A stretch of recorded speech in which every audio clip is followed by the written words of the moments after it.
पूजनीय संत समाज देवी और देवता सुने समझे विचार करे और अपना कल्याण करे।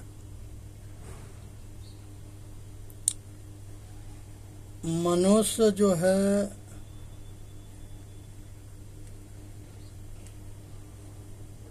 सबसे श्रेष्ठ जोनी है और ये अपने आप के ना जानने की वजह से ये दुखी है।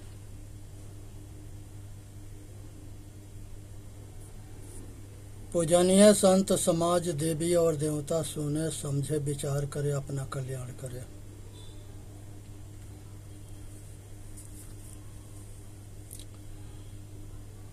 गुरु गोविंद दो खड़े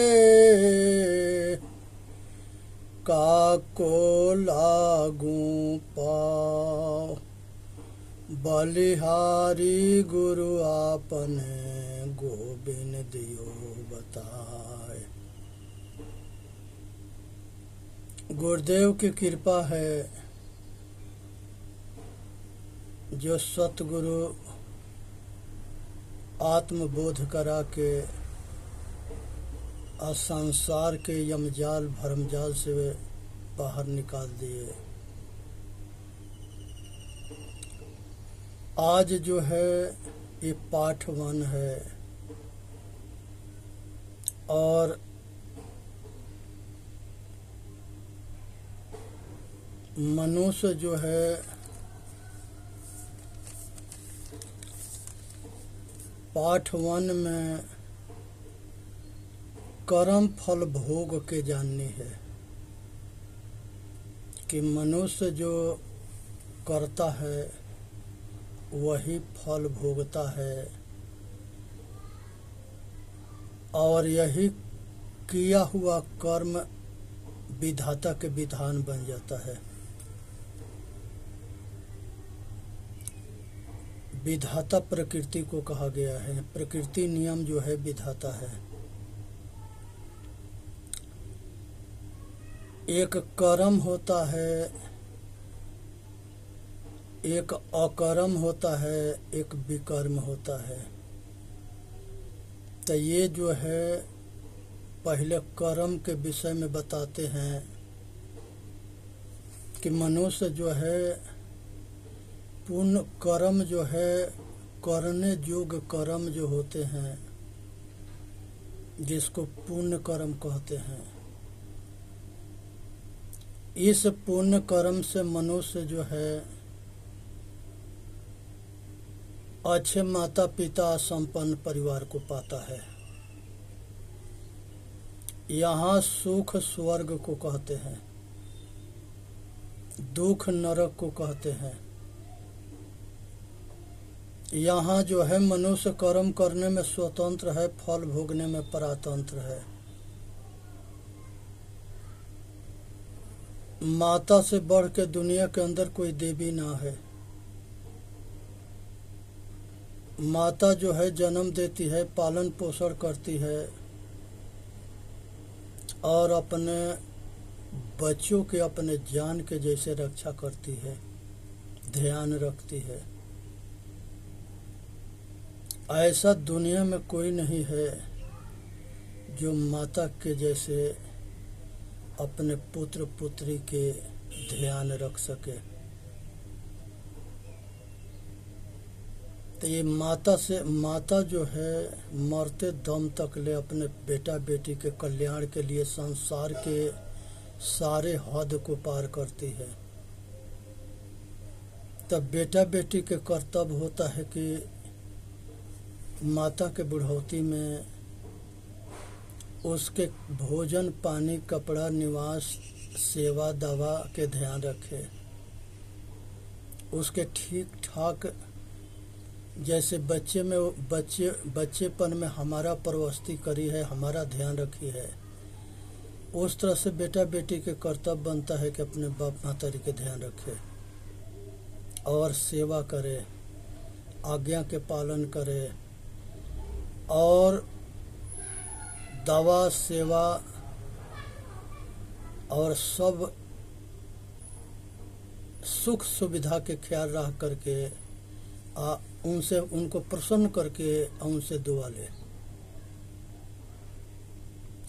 संसार में पिता होता है, ये जो है भोजन पानी वस्त्र शिक्षा दीक्षा सबके परिवार के खर्चा के बोझ उठाता है। ये अपने मेहनत से परिश्रम करता है। बेटा के मेहरारू के बाप महतारी सभी परिवार के भोजन पानी कपड़ा निवास सब कुछ की व्यवस्था करता है। तब पिता से बढ़ के संसार में कोई देवता ना है। इसलिए पिता के आज्ञा के पालन करें। और जैसे पिता हमके कामयाब किया है, वैसे पिता के बुढ़ौती में हम उनके सुख सुविधा के ख्याल रखें और भोजन पानी दवा सेवा सब समय पर उचित करें, उनके आज्ञा के पालन करें और बाप महतारी के नाम के रोशन करें। तो ये जो है पुत्र के धर्म होता है। जैसे माता पिता अपने धर्म के निभा दिए, वैसे बेटा बेटी पतोह ये सब भी अपना धर्म के निभावें। अतिथि जो है कोई अगर आता है तो उसे हंस के बोले, प्रेम से बैठावें, प्रेम से पानी पिलावें, प्रेम से खिलावें और प्रेम से उनको सम्मान के साथ विदा करें। ये गृहस्थ धर्म के नियम है। ये जो है गृहस्थी की मर्यादा भी है। तो गृहस्थी अपने मर्यादा कर्तव्य के पूरा ठीक ठाक से व्यवस्था करके पालन पोषण करे। अनुशासन देश के महान बनाता है। आज जरूरत है कि हर आदमी अनुशासित रहे। सतगुरु जो है ये माता पिता ये शरीर के जन्मदाता होता है। सतगुरु जो है ये आत्मा के अमरता के ज्ञान देते हैं। सतगुरु ये आत्मा के आत्म अमरता के बोध देते हैं। ये चेतन आत्मा अजर है, अमर है, अखंड है, अविनाशी है। ये किसी के अंश अंशीना है, अखंड है और सब घट घट में अलग अलग है। अज्ञानियों ने भ्रमित लोग के कर दिया है कि एक ही आत्मा जो है सब घट में है। एक आत्मा सब घट में नहीं है, क्योंकि एगो कटता है, एगो काटता है। एगो जो है लूटता है, एगो लुटाता है। एक कैसे है? आज जरूरत है समझने के। सतगुरु जो है चेतन आत्मा के परमात्मा बनाने का तरीका बता देते हैं। आज जो सतगुरु के बात के मानता है, गुरुमुखी वाणी को सुनता है, सत्संग को सुनता है, स्वाध्याय करता है, इस संसार से जन्म मरण के चक्कर से छूट के और मोक्ष हो जाता है। इसी तरह से संत होते हैं। संत जो है और सतगुरु दोनों एक ही होते हैं। संत जो है, संत और सतगुरु ये दोनों परमात्मा होते हैं। खुदा गॉड ईश्वर सब कुछ है। इनसे ज्ञान पूछनी चाहिए और वो ज्ञान के गुरुमुखी वाणी के उपयोग करना चाहिए। अपने आचरण में उतार करके अपना कल्याण करना चाहिए। संसार में देवी जो है माता, बहन, बेटी, पत्नी, नानी, दादी, ये सब परिवार के नारी देवी है। हम के जन्म से लेके जवान होने तक, शादी तक, पूरा परिवार के हमके पालन पोषण में योगदान होता है। माता हो, बहन हो, फुआ हो, नाना हो, नानी हो, बाबा हो, हिया हो, सभी नारी समाज के हमारे ऊपर योगदान होता है। इसलिए वो परिवार हमारे लिए देवी देवता है और हमारा कर्तव्य है कि इनके सेवा करें। जितने पागल है वो देवता को बाहर खोजते हैं, और जो ये दास बता रहा है ये वैदिक युग के उपनिषद के ज्ञान है। इस ज्ञान के भगवान शंकर से लेकर के सभी ऋषियों ने उपदेश दिया है। पुण्य कर्म के कमाई। तो नारी समाज सब जो है माता, बहन, बेटी, देवी है। और पुरुष वर्ग में दादा, पिता, भाई, नाना, ये फूफा, बहनोई, ये पुरुष वर्ग में सब जो है देवता है। ये सब के हमारा कर्तव्य है कि सेवा करना। सेवा बहुत बड़ा धर्म है। परिवार के माता, पिता, बेटा, बेटी, पत्नी, सब परिवार जो है देवी देवता है। ऐसा जान करके सबके सेवा करना चाहिए। ये मनुष्य के कर्तव्य बनता है, यही हकीकत है। रिश्तेदारी जोड़ना आसान होता है, रिश्तेदारी के निभाना मुश्किल होता है। इसलिए दूसरे के घर के जब बहू अपने घर में आती है तो हर एक सास के कर्तव्य होता है कि वो अपने बेटी, तो वो अपना हइये है, जो बहू के अपना बेटी बना लेती है तो वो बेटी भी जो है वो पतो ही बेटी बुढ़ापा में वो उस या सास के अपनी माँ समझ लेती है। और सास से सुखी पतोही होती है और पतोही से सुखी सास होती है। लेकिन जो पतोही के नौकर बना लेता है, उसके अपने बेटी के या पनौती के दर्जा ना देता है और घर में दो दल बना लेता है, माता पिता बेटा की एक दल अलग होता है,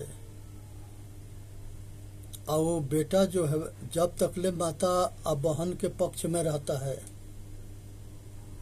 तब तकले जो है जैसा बर्ताव बेटी या सास करती है, एक दिन वो लड़का जो है बहू के जो है कब्जा में होगा। आज ना तो कल होगा जरूर। तो उस दिन जो है बेटी अपने घर चली जाएगी और सास अकेले हो जाएगी, जिंगा बहू अकेले थी। और वो बहू जो है ईंट के जवाब पत्थर से देगी। तब वो बुढ़िया माँ के जो है जिंदगी जीना हराम हो जाएगा। इसलिए ना अत्याचार करो और ना अत्याचार सहो। नहीं तो अगर जैसा बोओगी वैसा काटोगी, तो न गलत बोओ न गलत काटो। इस बात के ध्यान रखने की जरूरत है। संसार के अंदर जितने रिश्तेदार हैं वो सब रिश्तेदार के भला चाहते हैं। बहुत कम ऐसे कटु लोग होते हैं जो रिश्तेदारी में दरार डालते हैं। तो ऐसा नहीं करना चाहिए। रिश्तेदारी के जैसे निभाओ। और ये बात के हमेशा ध्यान रखो कि सामने वाला के अगर सुख के हम खेती करेंगे तो सूखे के फल लगेगा, और दुख रूपी कर्म करेंगे तो दुख के फल लगेगा। तो हमेशा बीज सुख के बो। समाज जो है पंच परमेश्वर के परमात्मा कहा गया है, वो पंच परमेश्वर समाज है, वो पंच परमेश्वर समाज है। इसलिए समाज के साथ हमेशा समाज के हित में काम करना चाहिए। यही मनुष्य के मनुष्यता है। संसार के अंदर मनुष्य के शरीर में 4 क्वालिटी है, नर नारी हिजड़ा हिजड़ी। और चारों में शरीर के चलाने वाला चेतन आत्मा एक जैसे चेतन है, अलग अलग है। सब घट के चेतन आत्मा अलग अलग है, और सब एक जैसे सुख दुख की अनुभूति करता है। जो गुरुमुखी होता है वो सुख दुख में सहन करता है, सहन करने की उसमें शक्ति आ जाती है। और जो गुरुमुखी ना होता है वो घबरा करके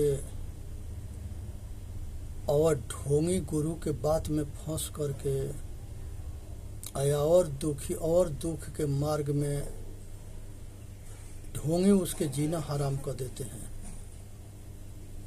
तो इसलिए संसार के अंदर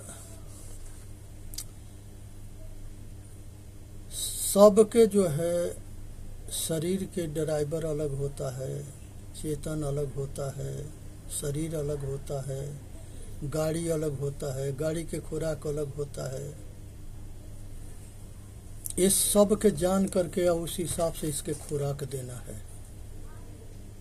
शरीर के खुराक भोजन पानी और हवा शुद्ध मिलना चाहिए, तो ये शरीर बलवान होता है, मन बलवान होता है, बुद्धि बलवान होता है, और ये अपना कल्याण करने में समर्थवान होता है।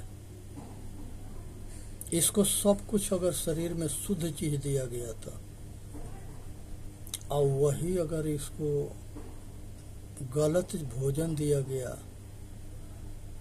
तो तामसी भोजन से मांसाहारी अन्नसाबाज ये तामसी भोजन है, तो उससे इसमें गर्मी पैदा होगा और उससे उन्माद पैदा होगा और उससे ये अपना पतन करेगा। हर मनुष्य जो है हिंदुस्तान भारत में आर्यों के देश है, सनातनी के देश है। यहाँ पर बहुत बड़ा झगड़ा हो रहा है कि हम हिंदू हैं, ये मुसलमान है, ये सिख है, ईसाई है। ये सारे जब तक ले मूर्ख रहते हैं तो जो हिंदू बन करके और मुसलमान बन करके या सिख बन करके ईसाई बन के लड़ते हैं, जब तक मूर्ख रहते हैं। और यही चारों हिंदू मुसलमान सिख ईसाई इंसान बन जाते हैं तो सब लड़ाई समाप्त हो जाता है। इंसान बनने के बाद कोई लड़ाई रह न जाता है, क्योंकि जब तक ले मूर्ख रहा या ज्ञान रहा तब तक ले चेतन आत्मा को अपने जैसे दूसरे चेतन आत्मा के दर्जा नहीं देता रहा। और जब उसके ज्ञान हो गया तो उसको पता हो गया कि जैसे मैं हूँ वैसे दूसरा है, तो जैसे मेरा सुख दुख होता है वो इसका भी होता है, तो हम न दुखी वाला कर्म करेंगे और न दुखी होंगे, न सामने वाला के दुख होगा। फिर सामने वाला यही बात सोचता है। इसको कृष्ण भगवान गीता में कहते हैं कि हे अर्जुन, जो जान जाता है कि दुख देंगे तो दुखी रहेंगे, सुख देंगे तो सुखी रहेंगे, तो वो किसी को सुख और दुख के चक्कर में क्यों पड़ेगा? वो किसी के दुख नहीं देगा। ये हकीकत ज्ञान की बात है। संसार के अंदर आत्मज्ञानी जो पुरुष होता है वो किसी के दुख न देता है। हमारे महापुरुषों के, हमारे ऋषि मुनि संतों के मूर्खों ने बदनाम किया है। जो महापुरुष होता है वो महापुरुष के मार्ग के नरसंहार नहीं करता। जो बहुरूपिया है, गद्दार है, वो ये षड्यंत्र रच करके और फूट डालो, राज करो, मूर्ख बनाओ, पैसा कमाओ के चाल चलता है। इससे बचना है। जिस भारत में आदमी पैदा हुआ है उस भारत देश की अपना समझे, क्योंकि यही हमारा जन्म हुआ, यही मरण होगा, यही हमारा देश के प्रति जो वफादार बन करके अपना जीवन बिताना है। हमारा राष्ट्र जो है, हमारी संस्कृति है, सभ्यता है, हमारा आदर्श है। हिंदुस्तान के संस्कृति या सभ्यता या आदर्श सराहनीय है। पूरा वर्ल्ड में इसके जैसे संस्कारी सभ्यता आदर्श कहीं किसी देश में ना मिलता। इसलिए देश के प्रति वफादार रहें और इस संस्कृति के प्रति वफादार बने। कुछ अज्ञानी जो है इसके बीच में दरार डालते हैं, लेकिन बुद्धिमान आदमी जो है उसके निराकरण कर लेता है। इसलिए चेतन जीव दुख मुक्त चैनल पर आके अपना कल्याण करे। बोलिए सतगुरुदेव की जय। साहेब बंदगी, साहेब बंदगी, साहेब बंदगी। सभी भाई वीडियो के लाइक करे, सब्सक्राइब करे और सभी भाई तक पहुंचा दे वीडियो के। ये दास के बहुत आदमी ये दास के मित्र बनने के लिए प्रयत्न करते हैं। इसका मित्र वही है जो अपने ऊपर कृपा करके आया अपने जन्म मरण के चक्कर से छूट के सदा के लिए दुख मुक्त हो जाए।